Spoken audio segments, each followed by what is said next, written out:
basahan tayo dito yung whole chapter. Colossians, beginning verse 1, hanggang na verse 29. So, kung tayo na magbasa, beginning verse 1, go. Paul, an apostle of Jesus Christ, by the will of God, and Timotheus, our brother, to the saints and faithful brethren in Christ which are at Colossae, grace be unto you and peace from God our Father and the Lord Jesus Christ. We give thanks to God and the Father of our Lord Jesus Christ, praying always for you. Since we heard of your faith in Christ Jesus and the love which you have to all the saints, for the hope which is laid up for you in heaven, whereof you heard before the word of the truth of the gospel, which is abundant of you in all the word and bringing forth fruit, as it hath also in you, since the day you heard of it and knew the grace of God in truth. As you also learned of Epaphras, our dear fellow servant, who is for you a faithful minister of Christ, who also declared unto us your love in the Spirit. For this cause we also, since the day we heard it, do not cease to pray for you, and to desire that you might be filled with the knowledge of the Spirit, in all wisdom and spiritual understanding, that you might walk worthy of the Lord, and to all pleasing, being fruitful in every good work, and increasing in the knowledge of God, strengthened with all might according to his glorious power, unto all nations and long-suffering with joyfulness, giving thanks unto the Father, which hath made us to be partakers of the inheritance of the saints in light, who hath delivered us from the power of darkness and hath translated us into the kingdom of his dear Son, in whom we have redemption through his blood to the forgiveness of sins, who is the image of the invisible God and the firstborn of every creature. For by him are all things created, and that all in heaven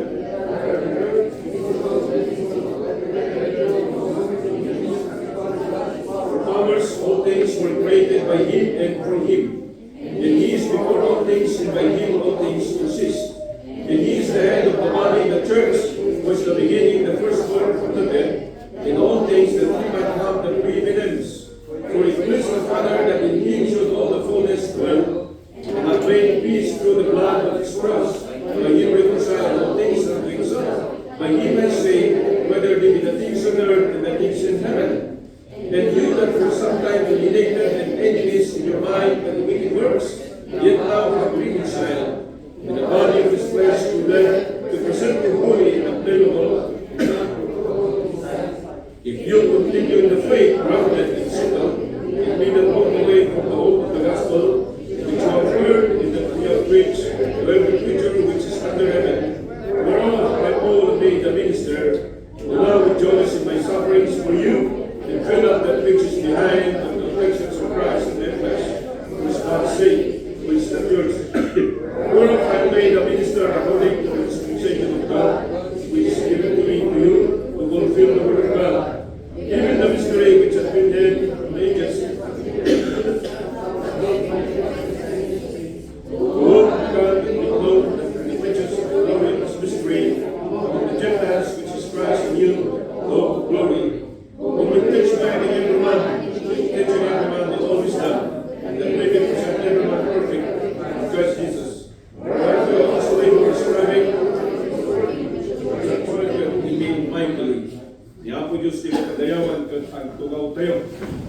once again, good morning. At salamat sa kanipid na bisitas tayo tatang nagsapa ng presensya iti tunggal maysa. So once again, I'd like to preach to you a message that extracted from the book of one of the churches that indirectly Apostle Paul was involved, and that is the church at Colossae. Apa yung pagka indirectly because Apostle Paul never went to Colossae. He never set foot there. He never visited the place. From dito iti kundaway, kada ito'y masimbahan, kat nagkaroon iti problema. And iti leader na iti na ito'y katawan sa bali, na nakinaman doon ikot iti takang na iti pamati. Katawan sa bali kung saan nga ni Apostle Paul. Iti nang rugi actually simbahan ni Apostle Paul katawan sa bali kung saan nga ni Epaphras. And he was actually a product ni Maysanga. So winning campaign ni J. Ephesus. Ngayon iti na ito'y gospel nga iso actually iti pinakatema na iti chapter 1 iti libro iti Colossae. Dito yung gospel nga naikasaba kini Epapras, kat dito yung nagbunga, iti bunga na dita kat may sana simbahan iti Colossae. And iti Colossae kung nakada kayo kat neighbor iti may sana simbahan na very popular if you have studied the book of Revelation. And that is the church of Laodicea. There were actually 7 churches mentioned in the book of Revelation. And the southern part, located kat deta iti simbahan iti Laodicea. And 18 kilometers away from Laodicea is the church in Colossae. So dagitoy da iti simbahan kakabsat na winarningan ni Kristo iti libro iti Revelation, nakitaan ka kasabalin iti ang nagbalin na prioridad. So actually, di ay problema iti Revelation, dahil actually tirugrugi na, di chimpo pa lang niya Apostle Paul, kat adala ito na problema ay report ni Epapras. So akas sumbat with solusyon iti problema initially, inaramid ni Apostle Paul na ito yung surat with epistle na kalang ito yung Colossian believers to address na ito yung problema. And bago na in-addressan na ito yung problema, kunana i verse 1, siya ni Paul, may isa na apostle, kumunata ti apostle dito, it comes from the Greek word apostolos, which means sent one, babaunan, wino inbaon ni Jesus, kunana dito apostle ni Jesus Kristo by the will of God, and Timotheus, our brother. So makita tayo, because during this time ni Apostle Paul was in prison. Iti agmid-midjate between him and the rest of the churches, kat duwa kadageda yang man nga tinrita. Ada dita ni Titus, kan ada dita ni Timotheus, or ni Timothy. And iti dito yung napasamak ni Colossae, it was actually Epapras who contacted Timothy, and ni Timothy reported what had happened kini Apostle Paul. Isunga dito iti composition na dito yung surat. At kunana it refers to the saints and faithful brethren in Christ, which are at Colossae, grace be unto you, in peace from God our Father, in the Lord Jesus Christ. So makita tayo dito yung kakapsat, ito yung introduction ni Apostle Paul, kat inikanat importansya, iti calling na, kan iti calling na ito yung leaders, no susaran ni Apo Diyos, tapno tumakder na ito yung simbahan, wino na ito yung ministries. So makita tayo, Yesu Marsarunong nga versikulo, kung nanay dyan, agyaman kami kini Apo Diyos, ta kung nanay dyan,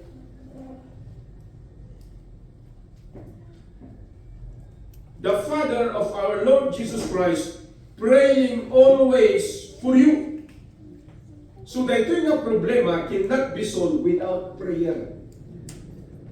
So kaya kung may palagip ka na kayo, na awan iti problema tayo dito about daga nga masulbar without prayer. Are you listening? Anyaman nga klase na nga problema, it can only be solved by prayer. In prayer, kasano nga may address na nga prayer, it is may address dapat kini Kristo awan sa bali. So kung na verse 4, since we heard of your faith in Christ Jesus, see, nangagak iti pamatiyo kini Kristo and of the love which you have to all the saints. So yung introduction na is actually an encouragement. It is a positive note.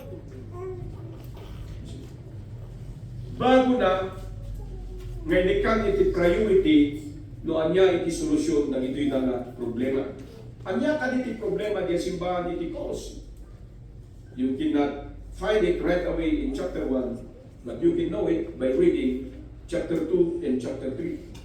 And as we have discussed, in the month of April, ngayon iti problema na itakat false teaching perpetrated by false teachers. Once a growing church becomes stagnant and begins to depreciate, kaputa dadang ito'y nga false teachers. nga mangkumbinsar kadang ito'y da nga members nga haanan nga kasya iti kastada nga agserbihin niya ang Diyos. We know that ito'y da nga members mismo kat ikumparada iti aramidon da iti aramidon da ito'y da kuna tayo nga saan nga pudno nga namati. And that kind of problem is not only prevalent during the time of the Lord Jesus Christ, during the time of the apostles, but especially during our time. So, sabi ko mata na ito yung mensahe that I entitled Advantage of Maturity. Ano ba yung kahalagahan o kaya advantage ng pagiging mature? And let me introduce this message by speaking about the opposite word, which is immaturity. Sabi ko rito, immaturity is a product and result of spiritual ignorance, and vice versa.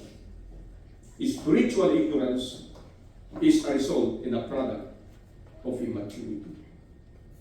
So tunggal may sa kada tayo, saan tayo makayat, iti may sa nga immature nga anak. Saan tayo makayat, iti mature nga kadwa. Saan tayo makayat, iti mature nga partner. Saan tayo makayat, iti mature nang nangruna, no dahil takot tarakod. Di ba? Kaya kung may magbaga ka na kayo, si kaman tarakod, iti bakoy. Pagpakanan, iti may sana sa ako na fix kung saan ka dumaktakal, that pig becomes immature. It does not grow. Sa dami ng pinakain mo, hindi lumaki. Ano yun? Lugi ka, talo ka. Kasi, katulad niya ng isang illustration kung paano binibigyan ng halaga ng mga church leaders na ito, katulad ni Apostle Paul, na dapat ang mga taong ito na tumanggap ng gospel sa kanilang buhay ay maging mature sana. Ano ba yung pinaka-basis natin dito? In verse 28, sabi kasi dito, whom we preach warning every man, and teaching everyone in all wisdom, that we may present every man perfect in Christ Jesus. Pag sinabi natin perfect dyan, everyone perfect means mature, means complete, means katanggap-tanggap, kalugod-lugod, kasiya-siya, dahil tayo hindi kayat ng saun. So, anya kanina ito yung gagayang kinkakabsa. Amo yung immaturity is a product of spiritual ignorance, which later becomes a source of error. Later on, magiging mitsa or magiging sanhi para magkaroon ng pagkakamali. So, sa trabaho, you learn as you go on. Igay Minas, may isang trabahador nga umunag at may isang kuna tayo dyan maker, and then nagbalin nga Mayniro, and then nagbalin nga lead miner, and then nagbalin nga kapatas, and then nagbalin nga ship boss. Dagito'y nakakabsat, they rose from the ranks. So hang nga magbalin, nga agbalin ka nga lead miner, kung saan ka nga nagmaker. Iti trabaho, iti maker, masapol nga mabagkat mo, ti amin nga, usar iti miniro. 60 kilos, kaya makilang na diyan. Bagkatong na ita. Jagay timber nga diay, it has an average weight of 50 to 60 kilos mo lang. Masapol nga awitong na ita. Kung saan mo lang awitan ka niliso, masapol nga ibagkat mo na ita at ipagnam. Ipan mo diay, iti destino. Nang nangruna na gaya na budiga.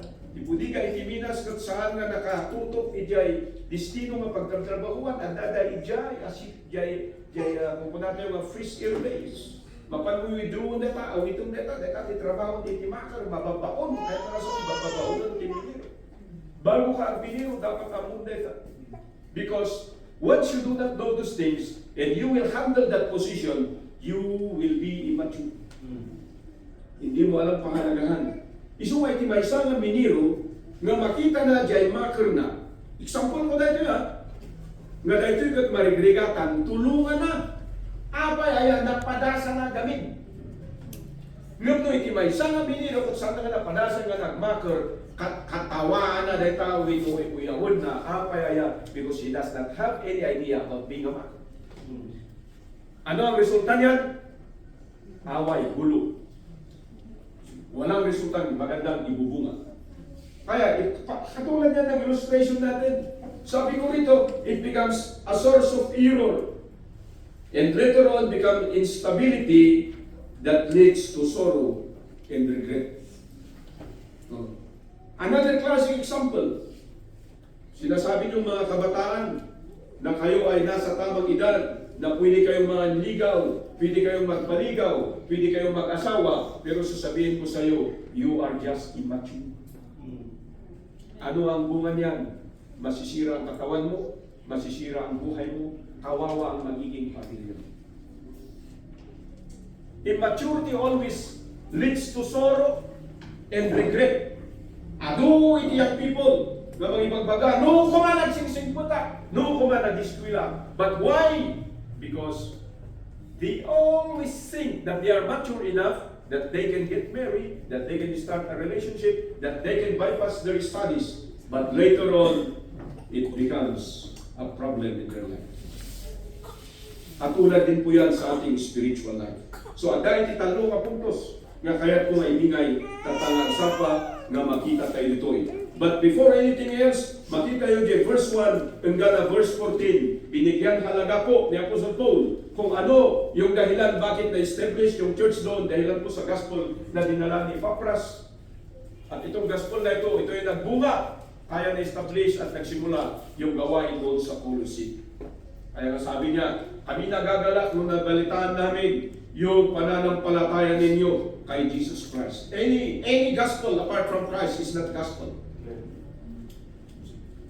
Yung sinasabi nila, mag-join ka sa religion, mabautismahan ka, gumawa ka na lang mga ganito, ikaw ay maliligtas, ikaw ay pupunta sa langit. Hindi po totoo yun. Sabi po rito, ang gospel ay na kay Kristo lang, wala nang iba. At ang gospel na ito ay maging katotohanan sa buhay mo kung tatanggapin mo na ikaw ay isang makasalanan. Apart from repentance, there is no actual gospel. Kasi sabi, without repentance, there is no remission of sins. Kailangan i-acknowledge mo na ikaw ay makasalanan para ang gospel na ito ay maging totoo sa buhay mo. Amen po ba? Marami kasing taong gustong pumunta sa langit, gustong tanggapin ang Panginoong Kristo, pero ayaw nilang humingi ng kapatawaran sa kanilang kasalanan.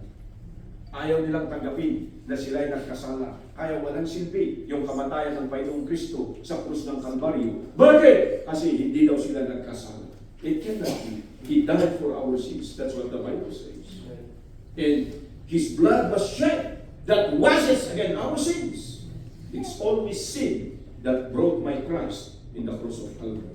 And that is the gospel na sinasabi ni Apostle Paul dito. In verse 15 to 16, anong sinasabi niya? The preeminence of Christ.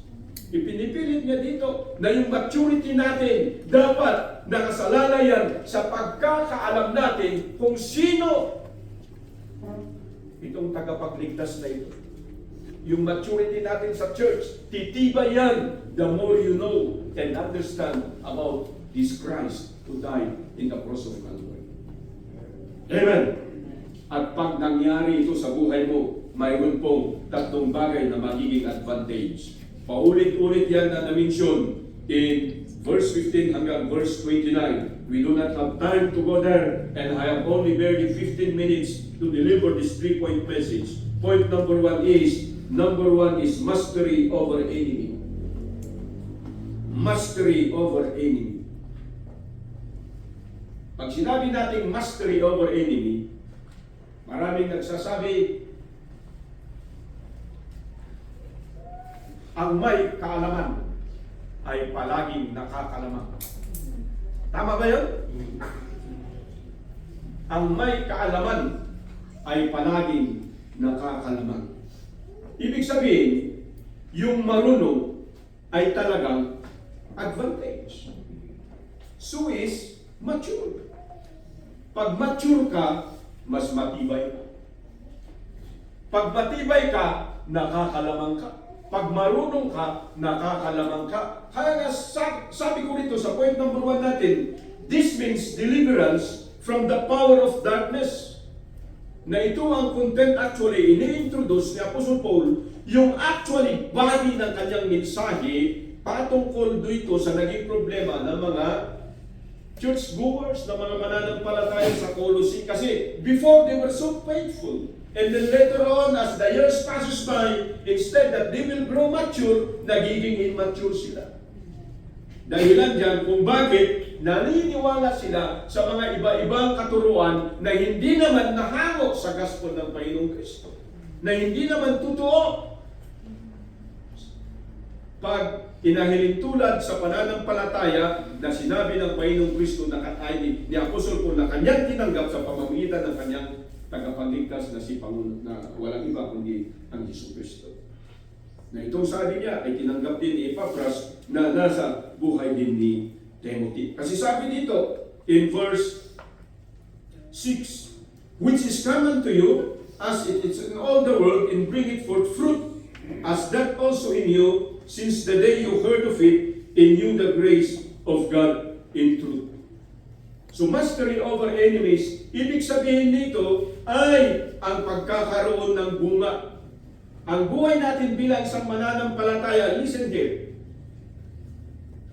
Pag palagi tayong talunan ka sa trabaho, hindi ka ma-promote. Bakit? Wala kang alam eh.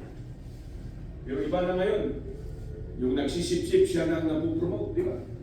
Iba na, hindi na yung skill, hindi na yung, it's not about your familiarity of the work, but it is whom you know.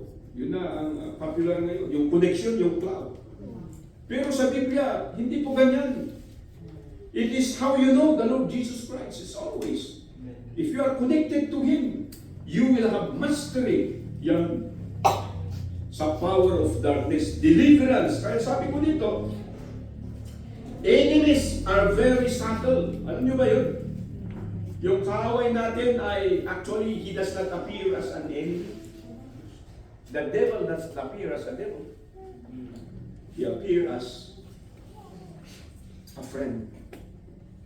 He appears as a must soul companion. Nag-a-appear siya na kailangan mo.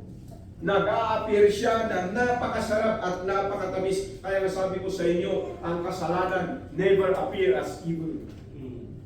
Sin appear as good and sweet.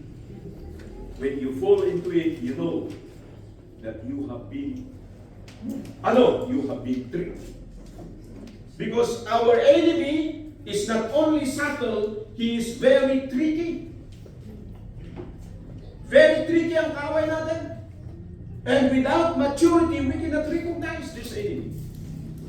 Amen. We will always, what? Be a defeated person. We can never overcome him. Ay kailangan dapat ang goal ng bawat isa sa atin ay mag-gain yung maturity. Na ito ang sinasabi ni Apostle Paul. Haan nga kanayon, nga agdaak kunana. Ni Apostle Paul, later on, dito yung surat, haan nga kanayon, nga masapol, nga maigagay kayo, masapol nga aggrow kayo, masapol nga tumigger kayo. Payaya, because the enemy does not like you to become such. You see? Alam niyo, gusto-gusto ng enemy natin, magiging irresponsible believer ka. Gusto niya maging unfaithful tayo. Gusto niya maging backslider tayo.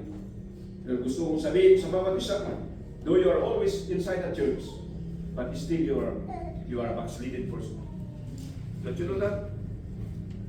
Oh, Pastor, paano yan? Maaari nandito ka. Nakaupo ka dyan, nakikinig ka, pero walang bisa yung salita ng Panginoon. Walang bisa yung mga preaching sa'yo. Oh, sinasabi ko rito, immature. Dapat i-gain natin yung maturity para mawala yung immaturity natin. Pero sinasabi mo, mature ka. Mature ka ba? Siguro mature sa anong sabi nung isang joke? Sabi niya, the way I look at you, you are an adult. But the way you act, you are a baby. Gusto mo ba yun? Na sa tingin mo, lulo ka. Napakatanda mo. Lula ka na. Pero yung attitude mo, baby ka pa. Nahirap pong ganon. Kaya ang believer dyan dapat tayo bilang isang totoong mananampalataya, ito dapat ang basis ng ating everyday life. Gini-gauge natin yung maturity level natin. Palagi kang na-offend. Na-offend, bata lang yan eh. Gusto mo ba ganun? Palagi kang na-offend? Gusto mo palagi, ano yun? Dapat maawatag na. Sabi ko nga sa inyo, mayroong isang bagay na nakakalimutan nyo, yung maintindihan nyo ang sitwasyon ng pastor ninyo. Pero wala sa inyo nag-iisip ng ganun eh. You see? So, I'm recovering sa sakit. Bakit? From Monday to Friday, yan, napabad tayo sa trabaho. Gusto ko matapos agad yung trabaho natin. Bakit? Para makalabas. To minister sa missions natin, sabi ko, bibisitahin ko sila ng May, hindi ako nakapunta. Ngayon June, hindi pa rin ako nakapunta. Bakit? Inakapon natin ito. Nakikita niyo yan. Pag membro ka ng church na ito at wala ka man lang naitulong dyan, mahihiya ka. Baka immature ka. Yung mga umawit dito, mga young people. Ito, tinitrain natin na maging mature sila. Pero ikaw, mature ka na, pero immature ka sa gawain. Sa pananampalataya, huwag ko sana. Pangalawa dito, dapat mastery over enemy, talunin mo yung appendicitis mo. Amen. Dapat you overcome this kind, yung laziness, yung selfishness. Palagi nakikita mo yung sarili mo. Bakit tingnan mo rin yung sarili ng iba? Paano ba matulungan ng kapatid na ito? Ito ang goal natin dito sa church eh. We are not a rich church, but let us find ways to help others. Nakikita ko mga nai-usher dito ng mga young people. Ano mga klaseng young people ito? Mga anak na galing sa broken family. Mga kabataan na walang tatay, mga kabataan na walang nanay. At anong gagawin ng church? Papanuorin lang ba natin ang mga ito? Hindi! We must do something. That is to help them overcome the challenges the world offers them. Kaya bawat tatay dito, maging tatay tayo sa mga kabataan. Hindi yung sarili mo lang iniisip mo. Mga young people natin, ang goal natin dapat makatapos. Amen! Pero ang iniisip mo, ako nga hindi ko matulungan ang sarili ko. Yun palagi ang iniisip mo natin. Bakit? Immature kayo. Yun ang iniisip mo palagi, yung kawalan. Kaya palagi kang nawawalan. Bakit? Because that is your mentality. If only you will say to God, hear my word. As simple as I am, let me be a help to them. Kaya mo bang gawin yan? You see? Mastery over our enemies. Sabi mo palagi, wala kang pera, wala kang kaya. Ang Diyos, merong kakayanan yan. He's all-powerful, all-knowing, all-giving ng Panginoon. Bakit hindi ka umasa sa Kanya? Amen. Secondly, is mentoring others. Ito, pwede mong pagpalit-palitin dito. Kasi ito, makikita natin. Nakita natin kung anong nangyari dito, na itong si Apostle Paul talaga, napakatindi. Sabi ko sa inyo, palaging dinidescribe sa inyo si Apostle Paul, isa siyang pandak. Ang kuha mo, katay-tayan ko. And then, isa siyang pangu. Isa siyang kinakalbo yung ulo niya. Pagkatapos sakang pa, kung maglakad, pilay-pilay pa siya. Among all the apostles ng Panginoong Kristo, siya ang most imperfect, yet he started a glorious ministry. Amen. He traveled the farthest among all the apostles and disciples of the Lord Jesus Christ. Why? Kasi tingnan natin dito kung anong nangyari. His love to mentor others. Gusto niyang turuan yung iba. Gusto niyang maging tatay ng pananampalataya sa iba. At yan ang nakita natin sa mga testimony ni Timothy sa sulat ng kanyang binahagi kay Timothy, kay Philemon, kay Titus, sa mga churches na ito. Sabi ko rito, mentoring others can be the climax of faith that is based solely on the value and worth or importance of our Redeemer. Mapapahalagahan mo lang ang pagbabahagi ng katuruan o kaya ihemplo kung alam mo ang kahalagahan ng kaligtasang ipinagkaloob ni Kristo. Alam niyo ito, yung mentoring others is connected to discipline. Hindi pwedeng magturo ka kung mas marami kang mali kisa tama. Hindi lahat ng nagtuturo ay palaging tama. Sila ay naka-experiensya ng pagkakamali at sila ay natuto kaya sila ay nagtuturo. Are you following? At ang pinaka-the best teacher natin, palagi ko sinasabi, walang iba kundi ang Panginoong Kristo at yung kanyang mga disipulo. As frail as we are, these people have experienced the likes of problems we are encountering every day. Yet, kung makikita natin dito, ito ang binabahagi ni Apostol Paul. Sabi niya, if our enemies are very subtle, they are very tricky, and they even conceal themselves. We, as a believer, ito sana ang goal mo. Matutunan nito at malaman mo para maituro mo sa susunod na henerasyon. Kasi ito no tinuturo ni Apostol Paul. Sadly, mga kaibigan, itong si Epapras, minamaliit nila. Ito actually ang problema dyan eh. Doon sa Church of Colossae, nakita nila si Epapras na hindi siya ka-impluensya ng mga false teachers. Hindi siya kasing yaman ng mga false teachers. Kaya, minamaliit talaga nila si Epapras at ito nire-reinforce ito ni Apostol Paul. Sabi niya nga sa kanila we must base solely on the value and worth and the importance of our Redeemer and the redemption He imparted on us. Hindi po nakabase yan sa kakayahan o kaya sa substance na na-acquire ng mga church leaders natin. Para doon mo ibase na siya ay karapat-dapat na magturo. Naintindihan natin? Kasi kung ibinabase natin ang katotohanan sa mga nagbibigay ng turo lang kasi siya ay mayaman, siya ay malaki ang kanyang pinag-aralan, ay sasabihin ko sa iyo, wala nang magtuturo na katulad ni Apostol Paul. Wala nang magtuturo na katulad ni Epapras. Wala nang magtuturo na katulad ni Timothy. Pero yung basis nila is knowing the value and worth of the Redeemer. And that is the Lord Jesus Christ. Kaya palagi kong sinasabi dito, nung maamamutay lang kuma, nung kasano nga binalyo ni Jesus, iti kararuam kang kararuam, awan iti rason nga saan tayo agserbikin mo. Nung apay, nga saan nakasdyan ti panagserbikay, apay nga nung serbiak, I give it all. Apay nga nung serbika, you give only some. The difference is how we know our Redeemer.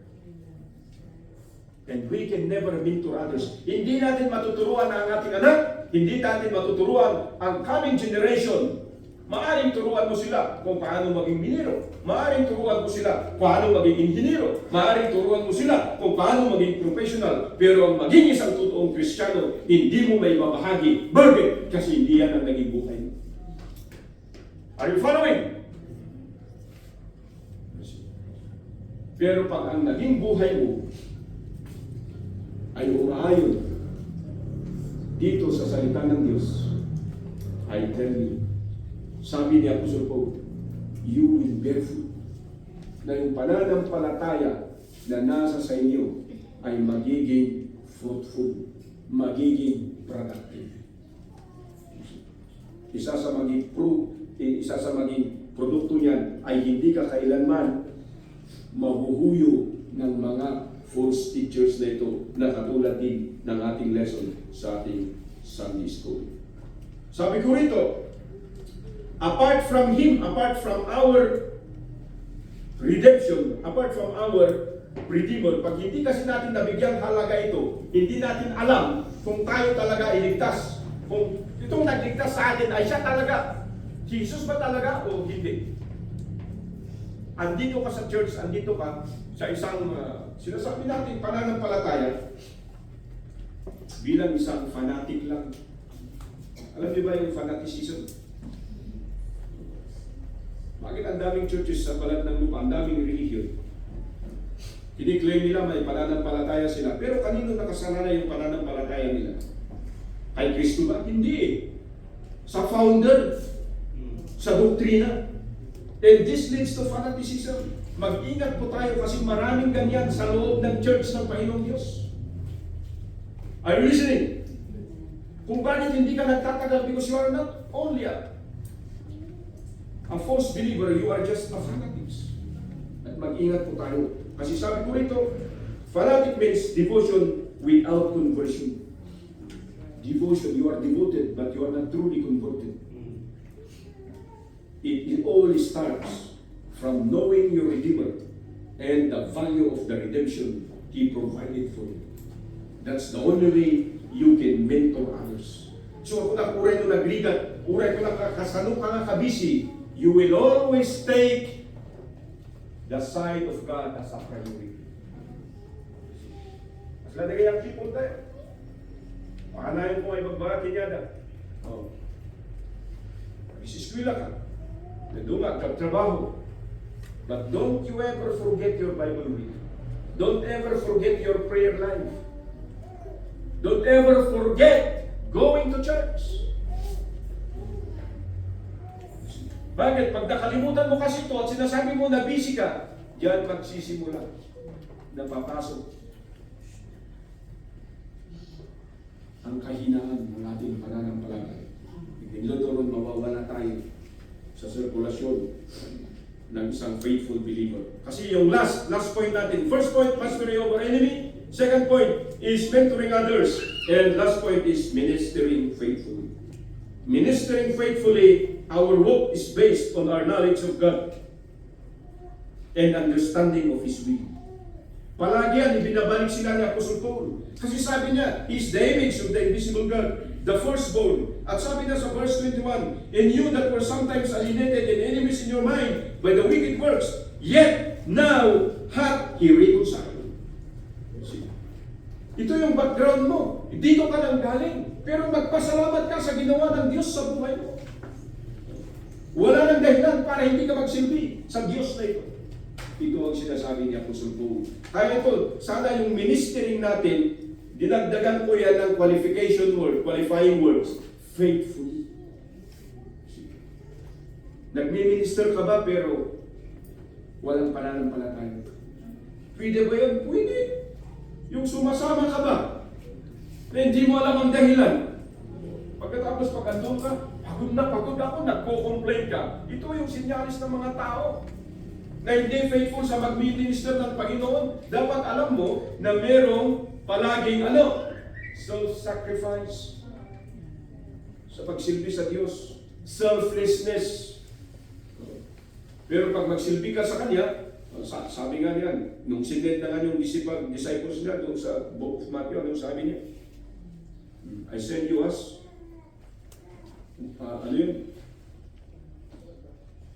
sheep among the wolves. Take nothing. Take no script nor money, but rely on your faith. Ganun tayo magsilbi sa Diyos. See? Kaya ito, ministering faithfully, it's based on our knowledge of God and understanding of His will. Ano ba yung will ng Panginoon? Ito po, as I conclude, sabi niya dito, ulitin ko yung binasa ko kanina, that we may present every man perfect in Christ Jesus. Perfection ng bawat isa sa atin. At sabi ko rito, this leads to being fruitful in every good work. Gusto mo ba yun na lahat ng gagawin mo magiging mabunga? Yung kung yaling tulad sa isang farmer, yung sinasabi na grain thumb ka. Kung yaling tulad sa isang worker, you are a safe worker and a productive worker. But kung ito di ka kadwa, ay, no, kung nada dyan, o agpili kayo na siya, di kahit yung mga kadwa. Kasi ka nga kanayon, di kahit na napiliin. Why? Because they know, maasahan ka. Di po ba? Katulad nung sa pagpiliyot na ito yung people tayo, di last na family camp tayo. Ada na kita, kahit na nga piliin namin dyan isang adult lady. Hindi pwede. Napili isunan eh. Kabisulti kahit na nga piliin, amo na nga maasahan. How I wish kasi iti testimony iti tunggal maysa. Iti nagpili na gito ng young people, nag-observe na gito, so ako na kaya nag-observe na gito young people tayo. High schoolers, elementary ang mga ito. Ginawa nating leader sa ating camp. Pero nag-a-analyze sila na nag-observe. O mamili kayo ng mga men, meron din men sila na pinag-aagawan. Ay, dito hindi kahit mga men. Ay, anong naalak isunod? Kung diyan may sa ka-enlist pa eh. Kasi alam nila, pag ito ang pinili mo, alam mo na maasahan mo. Ikaw ba ang pipili ng problema? Kahit susubukan mo? Kaya ito, yung pag-minister natin sa Diyos, dapat yan faithful ka. Pag yun ang testimony mo, alam mo, kapaki-pakinabang ka. Kaaya-aya ka. At you will be fruitful in every good work. Napakagandang testimony. Yun ang advantage ng pagiging mature. Tumakbo tayo amin. Sana naintindihan natin ang mensahe ito. At yun ang goal ng bawat isa. Yung pagiging mature sa amin. Hindi sa itsura, hindi sa pag-iisip, sa decision making, sa faithfulness sa Panginoon, sa pagsilbi sa Kanya. As I request everybody to bow your head and let us pray. Ako Diyos, na manay-daya, wadagtoy kami tatang ang sapa. Akaston kami i-close, hindi na ito'y given me. Pangalasing kay kanta kami pa itinundawan. Kami kisaupon si ka, babawin iti karara. Iti tema mi, iti na ito'y ang sapa ako ng tsura. Noon niya kami iti nasaya at naresultana. Tamumimot yung awan iti madi naresultana iti agbalin ng mature. Iti na ito'y ako Diyos, nga panagkararag ni sapay kumatatog nga rin itirik na ang puso. Nang ito'y lang ang tutulong. At makapagkararag kami akas may sa na pamilya. Nga iso na ito'y kuma, ikikagigagay. That we can mentor others. That we have mastery over our enemy. That we can minister faithful. Ang asip ako Diyos, amon, kung sino iti makasapol, kada ito'y na. Kanamo kada kami, kung sino iti mature. It's my prayer, nawan ko ba iti, saan na makapagkararag ng kahit ito. Kada kayo mamito ito na siya. If you have something to ask to God, why not? Kneel down and pray before Him. At sabihin mo sa Panginoon, here am I. Agad-agad ay matureness ko. Agad-agad ito yung attitude mo. Makikita ko saan na nasaya at itisangwanan. Sa kay kumata. Tulungan siya at napakawalan siya. At mali na ka-mature itisangwanan na Diyos. Narigagay ko at bali na kwat na. Productive and fruitful ang isang naman. Kulit ko na ito, nabiyag ko kung ito yung pagmatikan sila. Can you say that in your prayer? My prayers of our Reverend Holiness, maturity, faithfulness, at saan mo may itibiyag, makawalan ni Kristo ka na kayo. Kaya kung ang agawan niyo, awan sa bali, kung ito, itibiyag na kami, mapakawan itibaso ito, nilikot ni Kristo. Hanggang na ito na simbahan, Saan na relihiyon? Saan na alam? Saan na kinabak namin? It's the Lord Jesus Christ. Iso ko nga iti magunod. Ito may sa kanagay. By accepting Him, that He is your Messiah, He is your Savior, that He died for your sins. By acknowledging that you are a sinner before Him. Katulad, bawat isa sa atin, kung tayo ng kapatawaran, at tinanggap natin ang kaligtasan kanyang pinagkakaroon. Will you pray today? I cannot pray for you. You alone can pray to God. Just bow in your head, talk to God personally, and ask Him, gawin mo po akong mature, Panginoon. Gawin mo po akong mananampalataya sa iyo. Humihingi ako ng tulong. Humihingi ako ng pabor sa iyo, Panginoon. Kinisay na rin yung prayer. God will respond to your prayers. And therefore, miraculously. Dear God, Heavenly Father, thank you so much for the privilege of sharing the word in the book of Colosseum. And I pray, Father God, that maturity will be the goal of each one of us. As we grow every day, physically, so shall be our spiritual being. Mga mga Diyos, nakita ko makikita rin kami, mag-improve kami, iti pamati mi, iti panagsagini ng sika, iti panagdayo. Numan na dadua ko Diyos, iti maturities mi, childishness mi, maasin, makita mi na dito'y, katsalming na rublihin, ludikan, kapakasi kami tingkat, tulungan na kami ako Diyos, at magpahin kami ng muna, at productive, as may sa kanamati. I pray, Father God, for these tips, as we prepare to celebrate our 50th year anniversary. May you make us mature. May you make us productive. You may make us fruitful. Sika lang ako, Diyos, pangitakan mi yan. But I commend each and every people in this church today, that you will make them a person you want them to be. Especially, Father God, a fruitful believer. Kaya ako mga po Diyos, tinapasama ka na kami. Ito itidawat ang karalan ko, tinapadalanan ni Kristo, ang butong salakan niya. We say, Amen. And Amen. Okay, so actually we are about to dismiss and take music for a while. And I'd like to announce that next Sunday will be our Father's recognition, and I'd like to invite lahat po ng mga fathers nandito. If Brother Sario can join us, and Uncle na. Kawawisin nila kayo ha. Uncle, mag-enjoy ka na kami. So 75, wow, that is a diamond gift.